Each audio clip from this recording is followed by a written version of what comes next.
구약성경 시편 8편 1절에서 9절까지 같이 읽으실 때 살아계신 하나님의 음성으로 듣겠습니다. 같이 읽겠습니다. 여호와 우리 주여, 주의 이름이 온 땅에 어찌 그리 아름다운지요. 주의 영광이 하늘을 덮었나이다. 주의 대적으로 말미암아 어린아이들과 젖먹이들의 입으로 권능을 세우시며 이는 원수들과 보복자들을 잠잠하게 하려 하심이니이다. 주의 손가락으로 만드신 주의 하늘과 주께서 베풀어 두신 달과 별들을 내가 보오니 사람이 무엇이기에 주께서 그를 생각하시며 인자가 무엇이기에 주께서 그를 돌보시냐이까. 그를 하나님보다 조금 못하게 하시고 영화와 존귀로 관을 씌우셨나이다. 주의 손으로 만드신 것을 다스리게 하시고 만물을 그의 발 아래 두셨으니 그 모든 소와 양과 들짐승이며 공중의 새와 바다의 물고기와 바닷길에 다니는 것이니이다.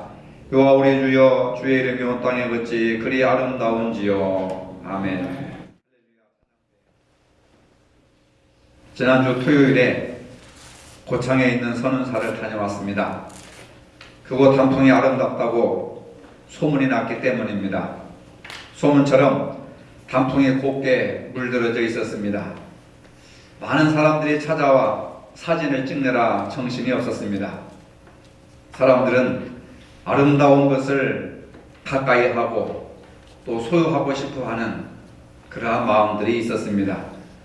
우리 중에 아름다움을 싫어하는 사람은 없을 것입니다. 사람은 본능적으로 아름다움을 추구합니다. 아름다움 하면 자연경관, 노을, 바닷가, 또 숲, 강, 또 어린아이, 또 예쁜 청년들, 그런 이미지들이 떠오를 것입니다. 사람은 본능적으로 아름다움을 찾는 성향이 있습니다. 우리는 눈을 통해서 아름다운 자연을 보며 예술품을 감상하고 그 아름다움에 감탄합니다. 예술가와 작가들은 그 시대의 아름다움을 담기 위해서 자연의 모습을 화폭에 담고 시로 표현하고 음악으로 노래합니다. 사람들이 아름다움을 추구하는 이유는 아름다움 그 자체도 좋지만은 아름다움은 살아갈 힘과 또 용기와 생기를 주는 원동력이 되기 때문에 아름다움을 추구합니다. 아름다움을 통해서 만족과 힘을 얻습니다. 주변에 많은 성형외과와 미인을 만들기 위한 광고들이 있습니다. 한 성형외과의 광고를 본 적이 있습니다. 이런 문구입니다. 진정한 아름다움을 찾는 여성분을 기다리고 있습니다. 완벽한 아름다움을 원한다면 눈, 코, 턱, 가슴, 허리, 허벅지에 약간의 손만 대면은 당신이 원하는 아름다움을 가질 수 있다고 유혹을 합니다. 근데 그 돈은 엄청나게 비쌉니다. 실제로 성형하고 자신감을 회복한 사람들을 많이 봤습니다. 따라서 아름다움을 위해서 많은 사람들이 시간과 돈을 투자합니다. 최근에 가장 흥행하는 사업이 있다면 다이어트와 성형 사업이라고 할 수가 있습니다. 이처럼 아름다움은 우리 인간 세상 속에서 거절할 수 없는 묘한 매력을 가지고 있습니다. 아름다움은 많은 사람들의 찬사와 동경의 대상이 되고 있습니다. 아름다운 것은 우리 마음과 또 눈길을 사로잡는 힘이 있습니다. 그래서 사람들은 내가 아름답기 위해서 수단과 방법을 가리지 않습니다. 현대인뿐만 아니라 고대로부터 아름다움을 찾기 위해서 인류는 노력을 많이 해왔습니다. 어떤 학자들은 아름다움을 내 밖에서 자연환경에서 찾으려고 하는 사람들이 있었는가 하면 어떤 학자들은 아름다움을 내 안에서 찾으려고 하는, 밖에서 찾는 사람들과 내면에서 찾는 사람들이 서로 경쟁을 하고 이야기를 했습니다. 아름다움이 내 안에 있든지 내 밖에 있든지 사람들은 아름다움에 매혹되어 있다는 사실입니다. 하지만 불행히도 우리가 살고 있는 이 시대의 아름다움은 보다 더 감각적인 것이 되었습니다. 눈에 보이는 아름다움이 최고의 가치가 되었습니다. 눈에 보이는 아름다움을 부추기는 많은 미디어들은 사람들을 유혹합니다. 감각적인 매력이 어느덧 힘이 되었습니다. 아름다움이 상품이 되고 돈이 되는 시대에 살고 있습니다. 아름다움을 추구하는 인간의 본성을 이용해서 많은 사업이 발달하고 그리고 외모 지상주의에 빠져들고 있습니다. 내면의 아름다움은 이제 따분한 과거의 이야기가 되었습니다. 외모가 힘이 되는 시대, 힘이 아름다움이 된 시대, 성공과 부가 아름다움이라고 말하는 시대, 권력이 아름다움이라고 말하는 시대를 우리가 살고 있습니다. 그리고 그것을 아무런 비판 없이 우리는 그대로 받아들이고 있습니다. 우리 속에서 진리가 되고 있습니다. 이러한 흐름 속에 있는 오늘 우리 그리스도인들은 어디에서 진정한 아름다움을 발견하며 살아야 하는가 고민하지 않을 수가 없습니다. 진정한 아름다움이라는 것은 무엇인가? 우리는 어디에서 그 아름다움을 찾을 수 있을 것인가 생각을 해야 된다는 겁니다. 베드로 사도는 말합니다. 베드로전서 3장 3절로 4절에서 현대인 번역에 의하면 여러분은 머리를 꾸미며 금붙이를 달거나 옷을 차려입거나 하여 거치장을 하지 말고 썩지 않는 온유하고 정숙한 마음으로 속사람을 단정하도록 하십시오. 그것이 하나님께서 보시기에 값진 것입니다.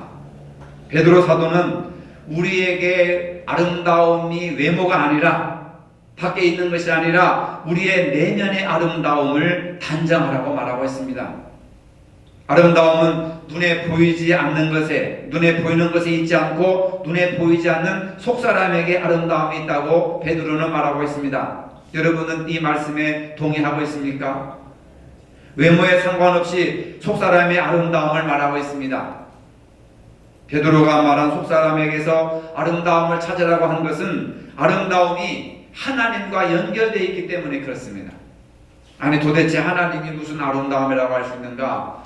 하나님이 형상이 있는가? 하지만 하나님은 아름다움의 원형입니다. 하나님이 아름다움을 창조하셨습니다. 인간 세계에 나타난 모든 아름다움은 하나님의 성품 안에 있습니다. 여러분 이 부분은 좀 어렵지만 잘 들으셔야 됩니다. 하나님은 아름다움을 창조하시고 아름다움은 그 자체이십니다. 하나님의 마음속에 하나님의 내면은 아름다움으로 가득 차 있습니다. 근데 그 아름다움을 밖으로 드러내고 싶어하는 마음이 있다는 거예요. 여러분도 아름다움을 드러내고 싶어 하잖아요. 그래서 화장을 하고 성형을 하고 그 다음에 염색을 하고 좋은 옷을 입고 오잖아요.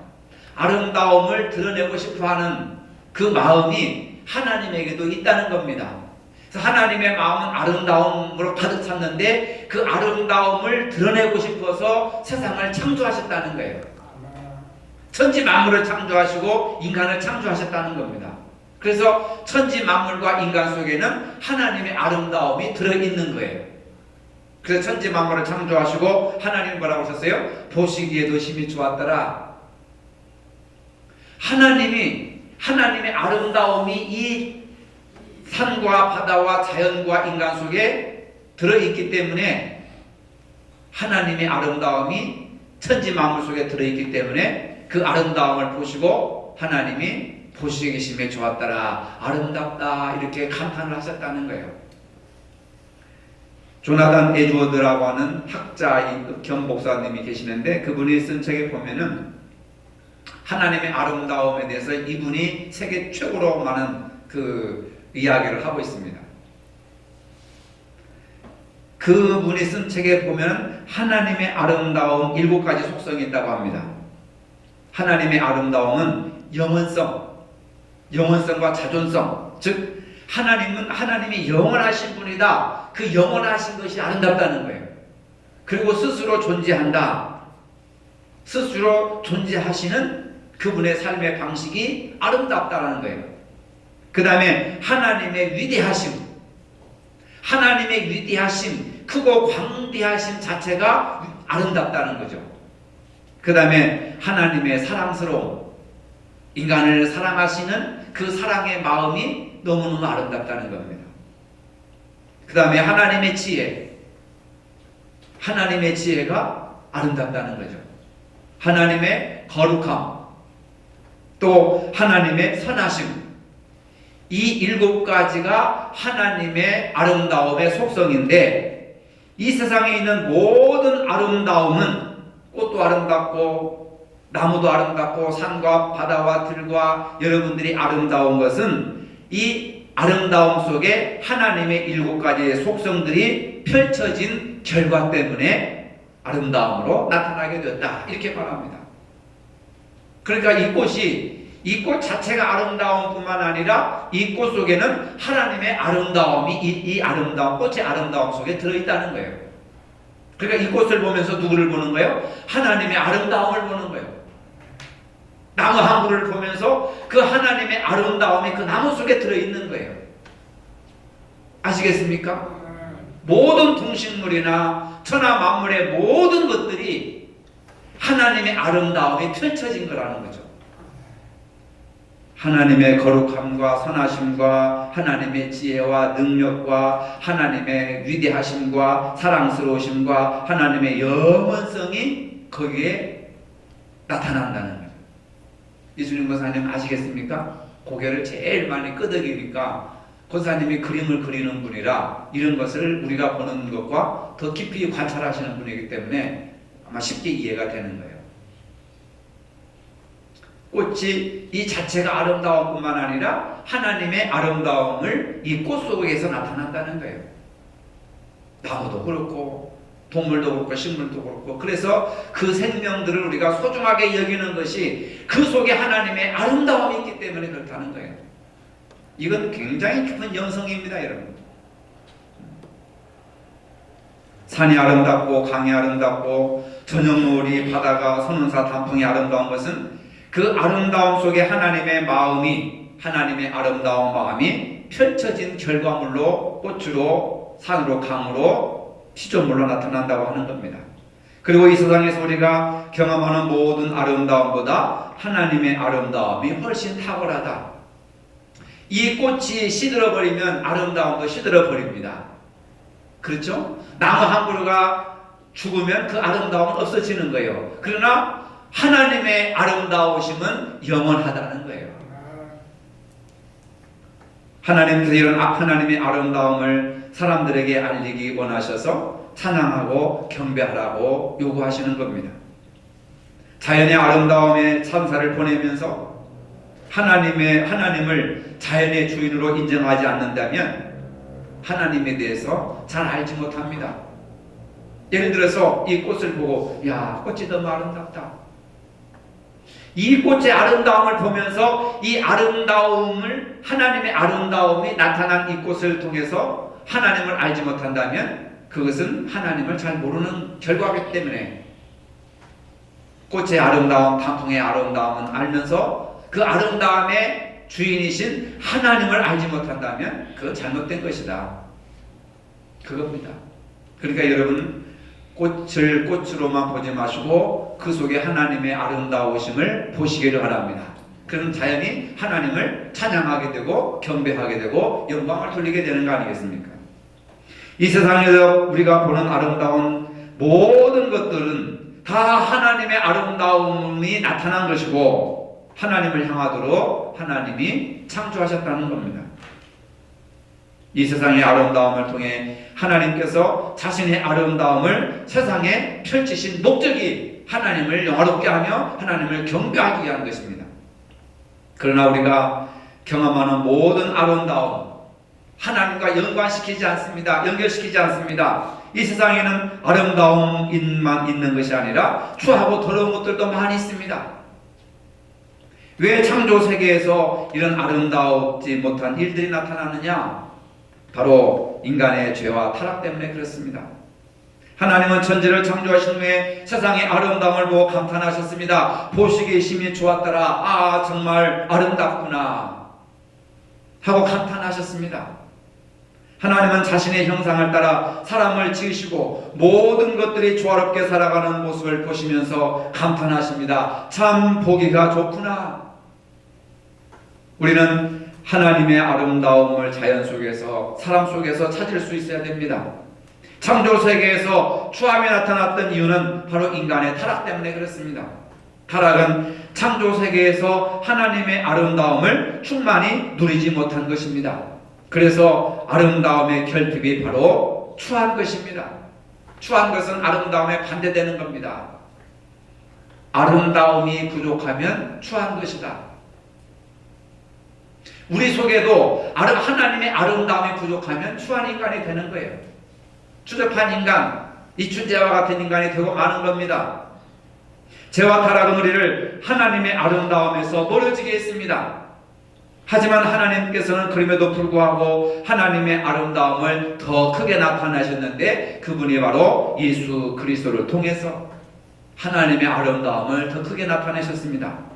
예수님은 하나님의 아름다움을 밝히기 위해서 이 세상에 오셨습니다. 아름다움을 밝히기 위해서 빛으로 오셨습니다. 예수님은 이 세상에 오심으로 세상을 아름답게 하셨습니다. 죄와 타락으로 하나님의 아름다움을 맛보지 못하는 사람들을 구원하시는 분이십니다. 예수님은 하나님의 아름다운 빛이십니다. 세상 풍경이 아무리 아름답다고 해도 빛이 없으면 그 아름다움을 감상할 수가 없습니다. 죄로 죽은 영혼을 예수님께서 빛을 비춰주셔서 어둠 속에 가려져 보이지 않던 하나님의 아름다움을 볼 수 있게 하셨습니다. 예수님은 그 빛 안에서 하나님의 아름다움을 나타내십니다. 우리가 볼 수 있게 하십니다. 빛으로 오신 예수님은 이 세상에서 하나님의 아름다움을 보게 하셨습니다. 예수 믿는 사람은 자연을 아름다움으로 보고 사람을 아름다움으로 보아야 하는 겁니다. 자연공간을 보고 감탄하면서도 사람을 보고 인상을 쓴다면은 참된 하나님의 아름다움을 경험하지 못한 사람이기 때문에 그렇습니다. 하나님의 아름다움을 경험하는 것은 여기서 끝나지 않습니다. 하나님께서는 자신의 아름다움을 더욱더 경험하게 하셨는데 그곳이 바로 교회라고 하는 것입니다. 교회는 하나님의 아름다움을 경험하도록 이 세상에 보내심을 받은 자들의 모임입니다. 너희들이 모여서 교회라고 하는 곳에 모여서 하나님의 아름다움을 서로 경험하고 나누고 맛보게 하라 하는 곳이 교회라고 하는 겁니다. 예수님께서 하신 모든 일들에서 하나님의 아름다움을 드러내게 하셨습니다. 십자가는 하나님의 사랑과 공의로 충만하게 드러내는 하나님의 아름다움의 표시라고 하는 겁니다. 우리는 예수님의 십자가를 통해서 하나님의 아름다움을 더욱더 확실하게 경험하게 됩니다. 교회는 하나님의 아름다움을 맛보고 나타내는 무대가 되어야 합니다.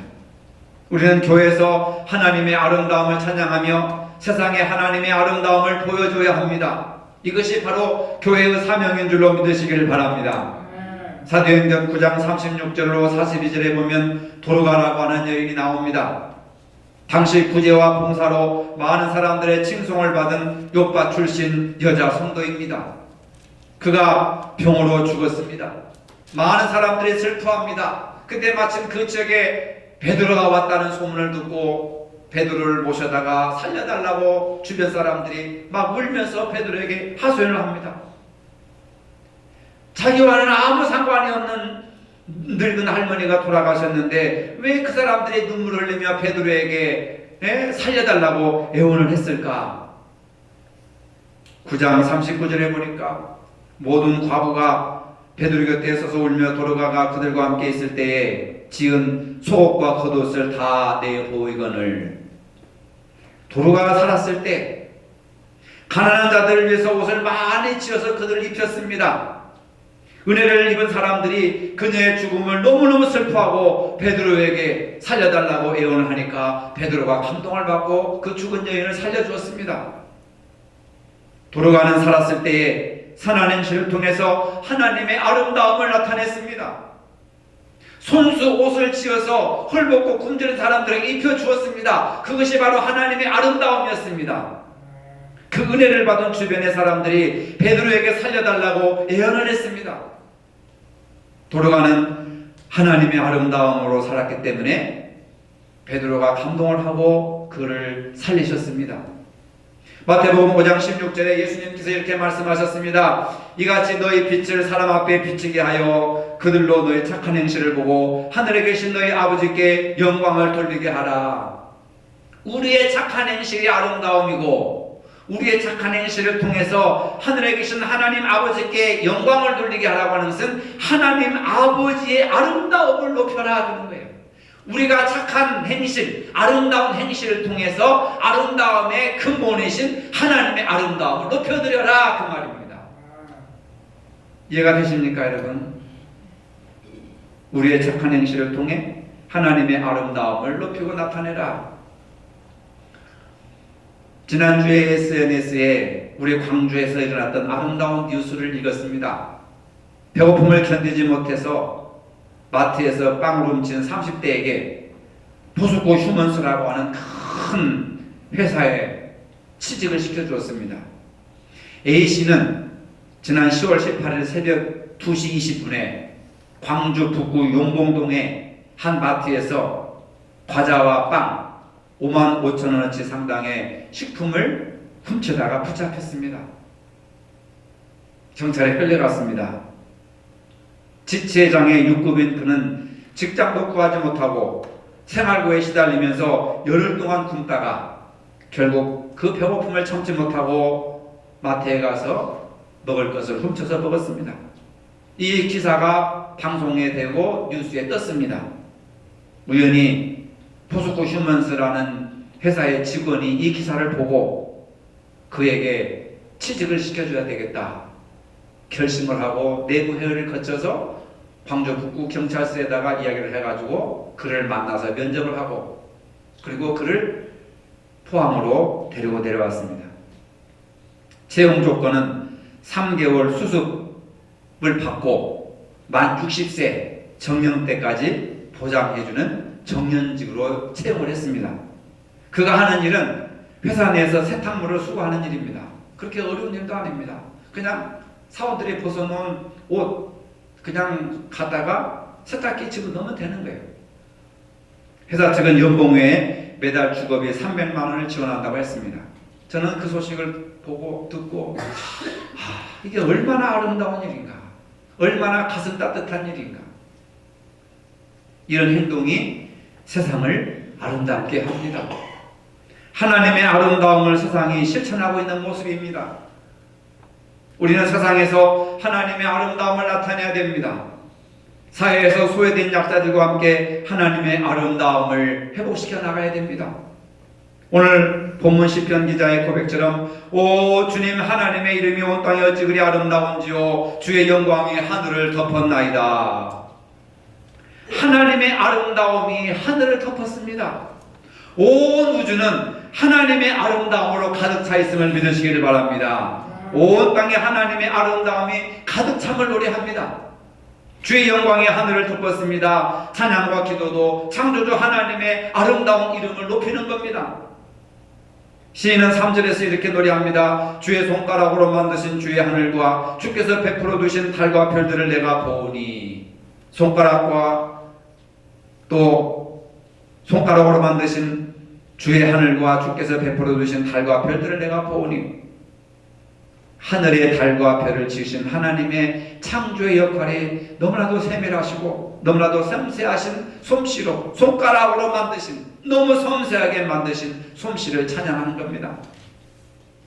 4, 5절을 보면은 사람이 무엇이기에 주께서 그를 생각하시며 인자가 무엇이기에 주께서 그를 돌보시나이까. 그를 하나님보다 조금 못하게 하시고 영어와 존귀로 관을 씌우셨나이다. 하나님께서 우리의 영어와 존귀로 관을 씌울 만큼 우리 인간들을 존귀하게 만들어주셨다고 하는 뜻입니다. 사람이 무엇이기에 주께서 그를 생각하시며 인자가 무엇이기에 주께서 그를 돌보시나이까. 사람이 무엇입니까? 하나님의 아름다움이 우리 속에 들어있습니다. 하나님의 형상대로 지음을 받았습니다. 하나님의 형상대로 지음받았다고 하는 것은 하나님의 아름다움을 가지고 태어났다 그 말입니다. 내가 하나님의 아름다움을 가지고 있다면 저 사람에게도 하나님의 아름다움이 들어있는 겁니다. 사람을 함부로 대해서는 안 됩니다. 무시해서는 안 됩니다. 멸시해서는 안 됩니다. 차별해서는 안 됩니다. 하나님을 차별하는 것이고 하나님을 무시하는 것이고 하나님을 미워하는 것입니다. 내 안에 하나님의 아름다움이 있다면 저 사람 마음에도 하나님의 아름다움이 있습니다. 그래서 우리 모두가 다 하나님을 섬기듯이 하나님을 공경하듯이 상대방 속에 있는 하나님의 아름다움을 높여드려서 그 사람을 존중해 줄 줄 알아야 된다. 인격적으로 대해줘야 된다. 이게 하나님의 아름다움의 말씀이라고 하는 겁니다.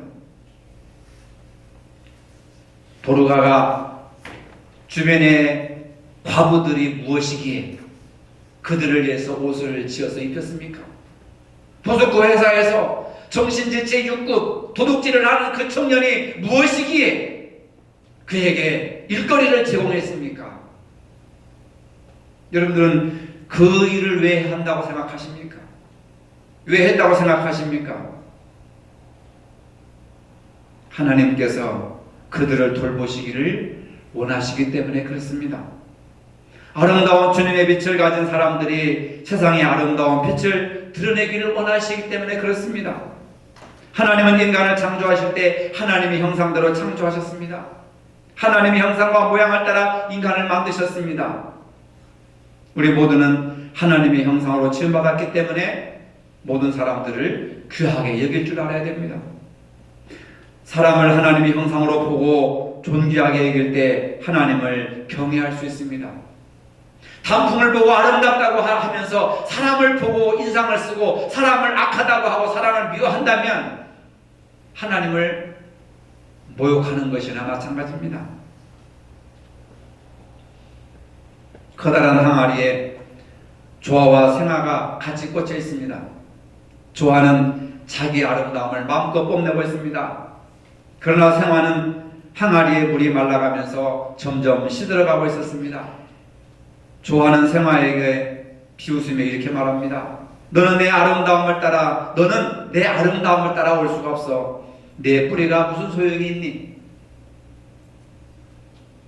물이 말라가면서 점점 시들어가는 생화를 보고 비웃습니다. 그런 어느 날 갑자기 비가 내리기 시작했습니다. 생화는 비를 맞으며 아름답게 피어나기 시작했습니다. 그러나 조화는 비를 맞을수록 험상궂게 일그러져 가고 있었습니다. 주인은 그 조화를 뽑아서 쓰레기통에 집어버리고 말았습니다. 우리의 삶이 조화로 지장된 아름다움은 아닌지, 우리의 신앙이 향기 없는 조화로 만들어진 것은 아닌지 한번 생각해 보았으면 좋겠습니다. 조화는 우선 보기 좋으나 시간이 지나면 실증이 납니다. 향기가 없습니다. 생명이 없습니다. 사람의 솜씨로 만들어진 조형물일 뿐입니다. 교회와 신앙은 조형물이 아니라 살아있고 향기로운 생명이 드러나야 합니다. 누구의 향기? 예수 그리스도의 향기, 하나님의 생명, 주님의 생명이 드러나야 합니다. 사람들이 파란 하늘을 바라보고 형형색색 물든 단풍을 보며 아름답다고 감탄합니다. 멀리서도 아름다운 풍경을 구경하기 위해서 모여듭니다. 우리가 인격적으로 아름다운 삶을 살면 우리 주변에 사람들이 모여듭니다. 우리 교회가 지역에 하나님의 아름다움을 드러내면 지역에 사는 사람들의 교회에 들어옵니다. 따라서 우리는 무엇보다도 내면의 아름다움을 가꿔야 합니다. 하나님의 아름다움을 세상에 나타내는 삶을 살아야 합니다. 오늘 우리의 모습이 조화로 만들어진 아름다움인지 생명이 살아있는 생화의 아름다움인지 조용히 자신을 살피는 시간이 되시기를 바랍니다.